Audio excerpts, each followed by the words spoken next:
Assalamualaikum warahmatullahi wabarakatuh. Kami dari Universitas Bhayangkara Jakarta Raya, mata kuliah karakter building dari kelompok 8, ingin menjelaskan mengenai memahami budaya anti korupsi. Berikut anggota kelompok kami terdiri dari 2 orang. Yang pertama Nabila Syifa Zahra Swandi, yaitu saya sendiri, dan yang kedua Radina Mariam. Di sini saya akan menjelaskan pengertian dari korupsi terlebih dahulu. Apa sih korupsi itu? Dalam Kamus Besar Bahasa Indonesia, korupsi sendiri dapat diartikan sebagai penyalahgunaan ataupun penggelapan uang negara demi memperoleh keuntungan secara personal atau untuk golongan tertentu. Contohnya, yang pertama, suap. Suap adalah memberi sesuatu, baik uang maupun barang, kepada seseorang agar melakukan sesuatu bagi si pemberi suap yang bertentangan dengan kewajiban, baik perintah itu dilaksanakan ataupun tidak dilaksanakan. Yang kedua, gratifikasi. Gratifikasi adalah pemberian yang diberikan karena layanan atau manfaat yang diperoleh. Dan yang ketiga adalah penggelapan jabatan. Penggelapan jabatan adalah penggelapan yang dilakukan oleh pemegang barang yang berhubungan dengan jabatannya atau pekerjaannya, atau juga bisa karena ia mendapatkan upah berupa uang. Beberapa tindakan tersebut tentunya berdampak buruk baik secara langsung maupun tidak langsung kepada keuangan negara. Maka dari itu, pembekalan budaya anti korupsi pada masyarakat dapat dimulai dengan metode menumbuhkan nilai-nilai yang mendukung terbentuknya sikap anti korupsi. Nilai-nilai tersebut terbagi menjadi 9. Yang pertama, kejujuran. Yang kedua, tanggung jawab. Yang ketiga, kepedulian. Yang keempat, keberanian. Yang kelima, kemandirian. Yang keenam, keadilan. Yang ketujuh, kedisiplinan. Yang kedelapan, kerja keras. Dan yang kesembilan adalah kesederhanaan. Budaya anti korupsi dapat diatasi juga melalui pendidikan anti korupsi atau dapat disingkat dengan sebutan PAK, yaitu program pendidikan tentang korupsi yang bertujuan untuk membangun dan meningkatkan kepedulian warga negara terhadap bahaya dan akibat dari tindakan korupsi. Gerakan budaya anti korupsi ini harus ditanamkan sejak dini. Contoh adanya kesadaran tentang korupsi. Yang pertama, menghindari sikap hedonisme. Hedonisme adalah gaya hidup yang berfokus mencari kesenangan atau kepuasan tanpa batas. Sifat hedonisme adalah berusaha menghindari hal-hal yang menyakitkan atau menyusahkan dengan memaksimalkan perasaan-perasaan menyenangkan. Yang kedua, malu melanggar aturan. Malu melanggar aturan yaitu kondisi yang dialami manusia akibat sebuah tindakan yang dilakukannya di mana tindakan tersebut bertentangan dengan aturan atau norma-norma yang berlaku di masyarakat sehingga dia ingin menutupinya. Yang ketiga, menjadi manusia yang jujur dan berintegritas. Orang berintegritas berarti memiliki pribadi yang jujur dan memiliki karakter kuat. Integritas itu sendiri berasal dari kata Latin yaitu integer, yang berarti sikap yang teguh mempertahankan prinsip, tidak mau korupsi, dan menjadi dasar yang melekat pada diri sendiri sebagai nilai-nilai moral. Yang keempat, pikiran dan perkataan yang sesuai dengan tindakan. Budaya anti korupsi di lingkungan keluarga. Keluarga adalah tempat pertama seorang anak mengenyam pendidikan dan fondasi awal dalam pembentukan karakter anak. Oleh karena itu, keluarga menjadi alat yang sangat fundamental dalam menumbuhkan budaya anti korupsi di Indonesia. Contoh gerakan anti korupsi di lingkungan keluarga. Yang pertama, menghargai kejujuran dalam kehidupan.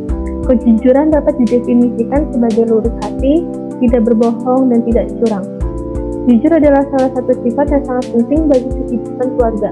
Tanpa sifat jujur dalam keluarga di antara suami, istri, anak, dan orang tua tidak akan dipercaya dalam kehidupan sosialnya. Dan yang kedua, penerapan nilai-nilai religius di lingkungan terdekat termasuk aktivitas ibadah. Bentuk dari peran keluarga dalam pemberantasan tindak pidana korupsi sebagai individu-individu harus dimulai dari diri sendiri dengan cara meningkatkan iman dan takwa kepada Tuhan Yang Maha Esa, agar tidak terjerumus dalam untuk melakukan tindakan-tindakan yang menyimpang dari norma-norma yang ada. Dan yang ketiga, berani mempertanggungjawabkan perilakunya. Sikap bertanggung jawab harus dipupuk sejak dini, karena perbuatan korupsi juga berasal dari pelarian tanggung jawab. Korupsi memancarkan sikap yang pengecut dan tidak mau menanggung segala akibat dari perbuatannya yang tidak jujur. Budaya anti korupsi di sekolah. Sekolah merupakan rumah kedua bagi anak-anak karena dalam kurun waktu 6-10 jam sehari, mereka berada di sekolah. Selain di rumah, sekolah bisa menjadi tempat berseminya budaya anti korupsi. Hal ini bisa dilakukan dengan pendidikan karakter melalui pembentukan soft skill para peserta didik. Cara menanamkan jiwa anti korupsi di lingkungan sekolah. Yang pertama, melalui keteladanan. Melalui contoh tindakan yang berat dilakukan oleh siapapun, termasuk oleh guru. Sifat anak adalah suka meniru. Oleh karena itu, sebagai guru hendaknya harus memberi contoh yang baik sesuai dengan norma dan aturan yang ada. Dan yang kedua, melalui pembiasaan. Pembiasaan merupakan salah satu cara yang dapat digunakan mendidik siswa. Dengan cara ini diharapkan siswa akan terbiasa melakukan hal-hal yang baik. Dan yang ketiga, melalui kurikulum. Cara ketiga ini dapat ditempuh dengan memasukkan konsep karakter anti korupsi pada para siswa melalui kurikulum. Di sini peran guru sangat penting dan diharapkan melalui kurikulum dengan kelengkapan silabus dan rencana program pembelajaran. Melalui kurikulum ini, guru dapat menanamkan jiwa dan karakter anti korupsi agar para siswa menjadi bangsa Indonesia yang tertanam dan dirinya sifat-sifat anti korupsi. Budaya anti korupsi di lingkungan masyarakat. Berbagai hal telah banyak diimplementasikan untuk mencegah tindak pidana korupsi. Dengan pendidikan anti korupsi, baik itu melalui lembaga Komisi Pemberantasan Korupsi, lembaga pendidikan di bawah naungan Kementerian Pendidikan dan Kebudayaan, atau melalui lembaga pendidikan masyarakat.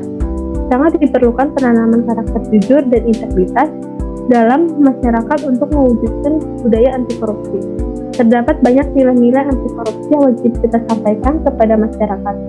Penanaman nilai-nilai tersebut tidak hanya sekedar disampaikan, tetapi juga harus dipahami dan diimplementasikan dalam kehidupan sehari-hari. Contoh korupsi di lingkungan masyarakat. Yang pertama, memberi uang damai saat ditilang polisi. Kalau yang satu ini cukup sering terdengar dalam keseharian kita. Jika kebiasaan seperti itu dipertahankan dalam lingkunganmu, sama saja kamu membiarkan cikal bakal korupsi dalam diri sendiri. Dan yang kedua, copy paste pekerjaan orang lain. Tindakan copy paste pekerjaan orang lain tidak hanya akan merugikanmu, tapi juga orang-orang sekitarmu. Jadi lebih baik hargai usahamu sendiri apapun hasilnya daripada mengcopy paste pekerjaan orang lain. Dan yang ketiga, memanfaatkan fasilitas kantor untuk kepentingan pribadi. Sebaiknya kamu hindari dari keinginan ini. Resiko ketahuannya akan cukup tinggi, apalagi jika kamu sampai dipecat dari kantor gara-gara ini. Yang rusak bukan hanya kepercayaan kantor sama kamu, melainkan masa depan kamu juga. Sekian dari kelompok kami, kurang lebihnya mohon maaf. Wassalamualaikum warahmatullahi wabarakatuh.